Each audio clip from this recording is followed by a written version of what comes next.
So this is William Blake, how he deals with theme of exploitation, critical analysis of Tiger or the Chimney Sweeper, or Blake as a romantic poet.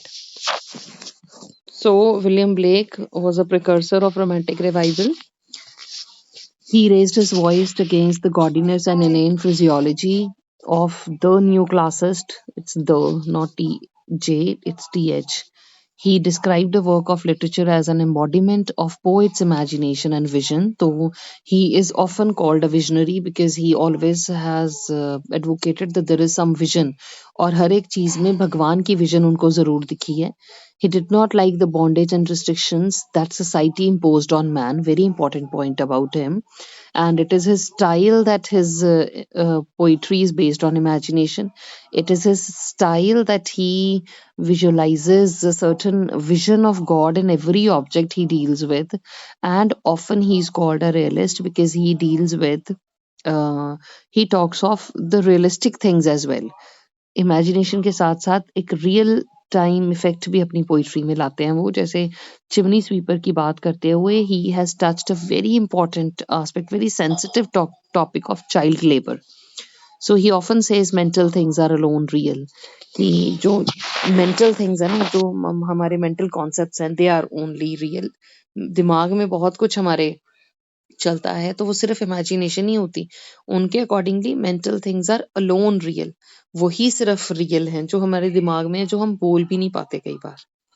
So romanticism laid considerable stress on elements of imagination, nature worship, humanity, liberty, mysticism, symbolism. ये सारी चीजें इनकी poetry के साथ related भी हैं और romanticism के main you can say star attractions हैं. Blake was a visionary who believed in God and expressed in the divine image. Where mercy, love and pity dwell, there God is dwelling too. तो ये उनका personal एक motive था कि जहाँ भगवान है, जहाँ पे लव है, मर्सी है, पिटी है, वहाँ भगवान है. तो the tiger by William Blake is taken from songs of experience. The tiger itself is a symbol of for the fierce forces in the soul that are necessary to break the bonds of experience. तो tiger किसको symbolize करते हैं? Tiger symbolize करता है force को, power को. और ये पावर हमारे अंदर होनी, ये पावर, ये शक्ति, ये स्ट्रेंथ हमारे अंदर होना जरूरी है. तभी हम जो हमारे बुरे एक्सपीरियंस के बॉन्ड है उनको तोड़ सकते हैं. The tiger also stands for divine spirit that will not be subdued by restrictions. और टाइगर ऐसी डिवाइन स्पिरिट को पोर्ट्रे करता है जिसको आप रोक नहीं सकते, जिसको आप कहीं थमा नहीं सकते. Then tiger is highly symbolic क्योंकि ये पोइट ब्लेक की पर्सनल फिलॉसफी, जो उसकी स्पिरिचुअल फिलॉसफी है ना, उस पे बेस्ड है.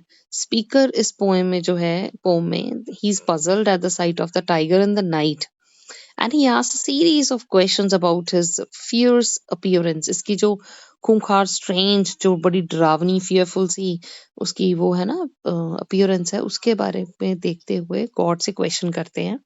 उसके क्रिएटर के बारे में बात करते हैं. Tiger, tiger burning bright in the forest of the night, what immortal hand and I could frame Dai fearful symmetry. कि तेरी फियरफुल सिमेट्री को बनाने वाला वो इमॉर्टल हैंड है कौन है? वो भगवान की यहाँ पे इनडायरेक्टली तारीफ हो रही है. So it's a romantic poem to some extent written by a pre-romantic William Blake, pre-romantic poet William Blake. The tiger is symbolic tiger. तो ये एक टाइगर नहीं, सिंबॉलिक टाइगर, मतलब सिंबॉलिक एक powerful, full of strength animal की बात हो रही है. और उसके पीछे बात हो रही है एक क्रिएटर की जिसने इसको ऐसे बनाया है. और उधर कहीं ना कहीं टाइगर सिंबॉलिक है ह्यूमन सोल के लिए भी, कि हमें बहुत पोटेंशियल है और हम एक, तो ये ह्यूमन स्पिरिट की बात हो रही है कि हमें भी ये सारी कैपेसिटी है, हम भी बहुत कुछ कर सकते हैं. So it is created with fire of imagination by the God. और इसी गॉड ने, इसी इमॉर्टल हैंड ने हमें भी बनाया है. तो जो भगवान ने उसमें पावर दी है वो हमें भी दी है, हम रियलाइज नहीं करते. What hammer, what the chain, in what furnace was thy brain? कि कहाँ गॉड ने क्रिएट किया, कैसे क्रिएट किया और क्या-क्या जो है वो चीजें यूज की हैं, कैसे बनाया गया आपको। इसके बाद दोबारा से यहाँ पे सिर्फ और सिर्फ गॉड की तारीफ ही हो रही है। इसके बाद नेक्स्ट पॉइंट फॉरेस्ट की बात हो रही है। यहाँ फॉरेस्ट को सिंबल माना है करप्टेड सोशल कन्वेंशंस के लिए। तो इतनी करप्शन में रह के कैसे वो एक ही है, टाइगर एक ही है, लोग डरते हैं उससे, लोग संभल के चलते हैं, लेकिन टाइगर को मतलब कोई फर्क नहीं पड़ता। और वही इमॉर्टल सोल है, वही भगवान है जिन्होंने टाइगर को बनाया है इतना स्ट्रॉन्ग, और उधर उसी हाथ ने, उसी गॉड ने लैम बनाया है जो इतना स्वीट सोबर सा है। Did he smile his work to see, ये हिज है, ये वर्ड, ये वाला हिज है। His work to see, did he who made the lamb make thee, कि उसी भगवान ने बनाया है जिसने लैम को बनाया है, तेरा भी क्रिएटर वही है। तो टाइगर की सिमेट्रीफुल, जो फियरफुल सिमेट्री है, उसको देख के कुछ क्वेश्चंस जो हैं नरेटर स्पीकर जो है वो उससे कर रहा है। So, like Tiger, there are two poems of about chimney sweeper by William Blake. इनका एक जो है वो सॉन्ग्स ऑफ इनोसेंस में आती हैं, और ये वाली लिखी थी इन्होंने 1789 में। जो फर्स्ट चिमनी स्वीपर थी वो लिखी थी सॉन्ग्स ऑफ इनोसेंस, जो कंपाइलेशन थी उसके अंडर 1789 में। और जो सॉन्ग्स ऑफ एक्सपीरियंस के अंडर लिखी थी chimney sweeper, that was written in 1794। अब दोनों वर्जन में उन्होंने बहुत ही स्ट्रेट फॉरवर्ड सी जो लैंग्वेज है वो यूज करी है।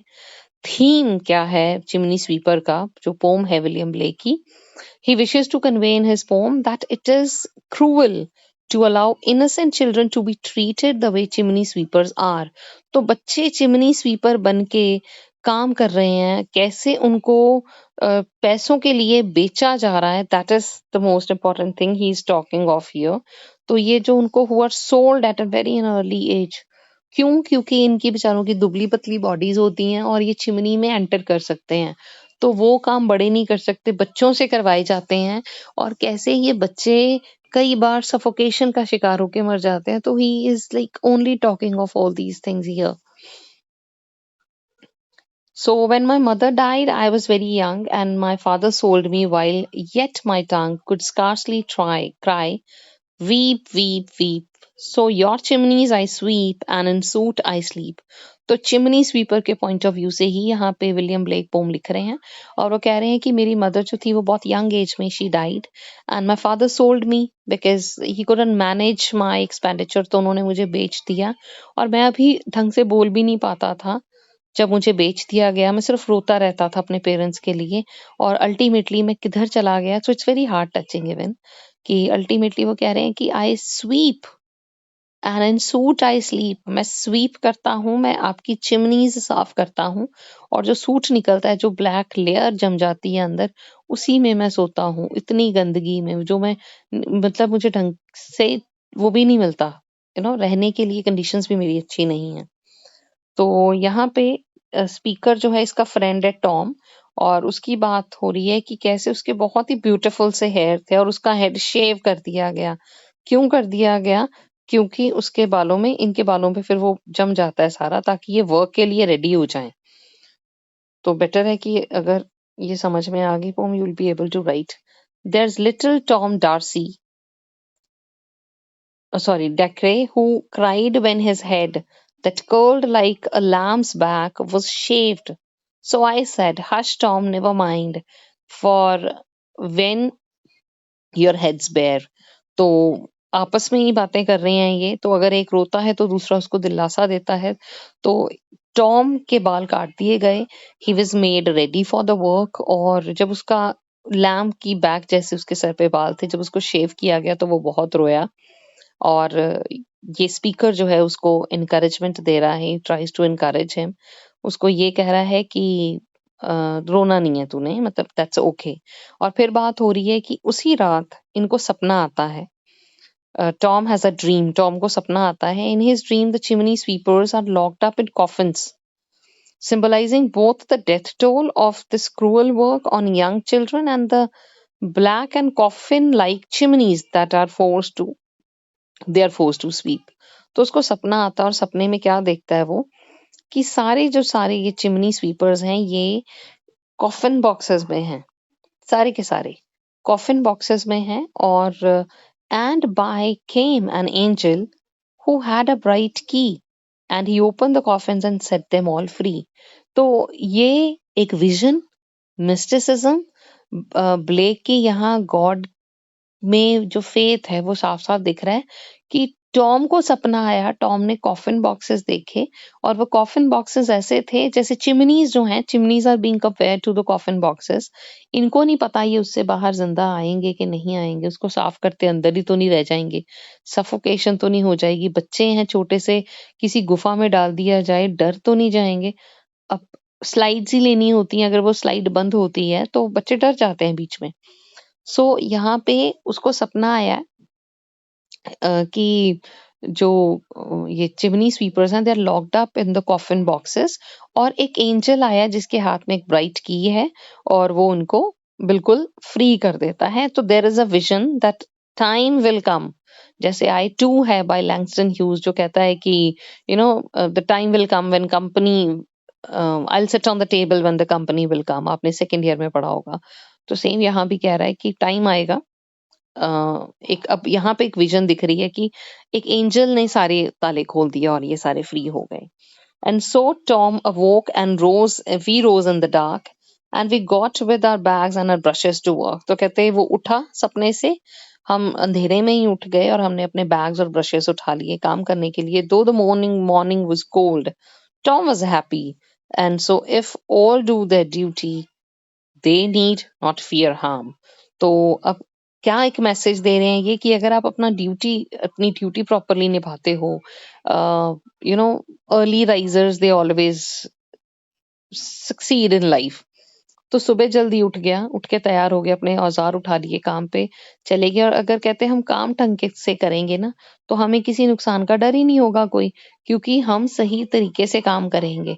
अगर आप सही टाइम पे काम नहीं, तो एक मैसेज भी दे रहे हैं साथ में that it is always good to be dutiful. But इनका टाइम नहीं है ड्यूटी देने का, ये बच्चे हैं अभी। तो ये इस पैराग्राफ में तो इसकी सिर्फ वही है, क्लैरिफिकेशन, एक्सप्लेनेशन ही है जो भी ऊपर लाइंस आई हैं। तो ये सेकंड वाली है। In this second chimney sweeper poem songs of experience की जो है, an adult speaker encounters a young chimney sweeper abandoned in the snow. तो यहाँ पे क्या है, वो तो बच्चे के पॉइंट ऑफ व्यू से, ये इनोसेंट बच्चा कैसे बात कर रहा है, ये एक अडल्ट ने लिखी है, अडल्ट के पॉइंट ऑफ व्यू से है, जिसको एक यंग चिमनी स्वीपर मिलता है। तो little black thing among the snow, उसको स्नो में छोड़ दिया गया है चिमनी स्वीपर को, और उसको ब्लैक थिंग बोला गया है, which is not a very polite word for a child. तो a little black thing among the snow, तो स्नो में कहते हैं काली काली सी चीज दिख रही है। Crying, weep, weep in notes of woe. Where are thy father and mother? Say, they both are gone up to the church to pray. तो उस बच्चे से पूछा जा रहा है, जैसे जिस इस वाइटनेस जो है, प्योरिटी, और ब्लैकनेस को सूट कवर्ड चाइल्ड जो है उसको कंपेयर किया गया है कि कैसे he is a misfit there. वो बच्चा ऐसे अबंडन छोड़ने के लिए नहीं है, उसको अलग छोड़ दिया गया। He is not familiarised with the atmosphere, वो उसको बिल्कुल अच्छा भी नहीं लग रहा वहां पे। और उससे पूछा गया कि तेरे पेरेंट्स कहाँ हैं, तो वो कहता है वो तो चर्च गए हैं प्रे करने के लिए। दे क्लोथ मी इन द, और मुझे कहाँ छोड़ गए, तो मेरी बिना परवाह किए, जैसे पिछली वाली पोम में फादर ने बेच ही दिया बच्चे को, ये छोड़ गया अबैंडन करके। They clothe me in the clothes of death and taught me to sing the notes of woe. कहते मुझे वो यहाँ अकेला छोड़ गए, राइट। तो इसके पेरेंट्स ने भी, they have sold the boy into slavery, और उन्होंने उसको बिल्कुल ध्यान भी नहीं दिया कि किस कंडीशन में है। कहता मुझे वो मौत के कपड़े पहना के चले गए। हो सकता है बच्चे को ये कह के गए हो कि वो चर्च में प्रे करने जा रहे हैं and they will take him back, और उसको यहाँ बेच के चले गए। और ये पीछे शिवर कर रहा है उस ठंड में, एंड खुद कह रहा है कि एंड दे टॉट मी, मुझे सिखा गए कि मैंने दुख भरे गीत कैसे गाने हैं। फिर भी he said, because I was happy upon the heath and smiled among the winter's snow, and because I am happy and dance and sing, they think they have done me no injury. Similar वही वाला I too वाली story, वो जहाँ कहता है कि they send me to kitchen to eat but I eat and I grow strong. तो वो मुझे भेज देते हैं अंदर खाने के लिए कि तू ब्लैक है, तू किसी के सामने नहीं आ सकता। कहता मैं अकेला खाता हूँ और बहुत स्ट्रांग होता हूँ और एक दिन आएगा when I will sit at the table. तो यहाँ भी ये कहता हूँ, मैं अपने सर्कमस्टांसेस को मैंने एक्सेप्ट कर लिया। मैं जिस भी माहौल में मुझे रखा गया है मैं उसमें खुश रहने की कोशिश कर रहा हूँ। बट मेरे पेरेंट्स को क्या वहम है, उन्होंने मुझे छोड़ दिया, मैं खुश हूँ। आई smile among the winter snow, but उनको लगता है कि अगर मैं डांस कर रहा हूँ, मैं खुश हूँ, मैं गा रहा हूँ, तो they have done no injury to me. उन्होंने मुझे मेरे साथ कुछ गलत नहीं किया। तो ये उनकी कितनी बड़ी गलतफहमी है।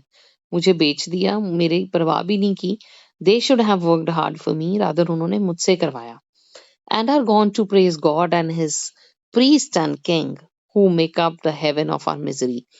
तो कहते हैं और वो चर्च चले गए हैं गॉड को प्रेज करने, उसके प्रीस्ट को प्रेज करने, उसके किंग को प्रेज करने, जिसने हमारी मिजरी का हेवन बनाया हुआ है। मतलब they make us work and they enjoy, they do not do anything, and हमारी मिजरी के ऊपर उनका हेवन बना हुआ है। तो या आप कह लो कि वो भगवान जिसकी वजह से, जिसने इतनी डिस्पैरिटी क्रिएट की है कि हम अपनी जिंदगी में भी जहन्नुम जी रहे हैं, और वो भगवान को सिर्फ थैंक यू करने गए हैं। उनको लगता है कि उन्होंने मेरे साथ कुछ गलत किया ही नहीं। सो यहाँ पे ये जो चिमनी स्वीपर है, ये एक रिप्रेजेंटेटिव है सौरों का, दुख का रिप्रेजेंटेटिव है। और मिजरी, डेथ, होप जो है, they are the major themes of chimney sweeper. की डेथ की बात हो रही है, इनकी मिजरी की बात हो रही है, लेकिन there is always a hope, जो विलियम ब्लेक की हमें पोइम्स में दिखता ही है। And that is what he is talking of in these two poems.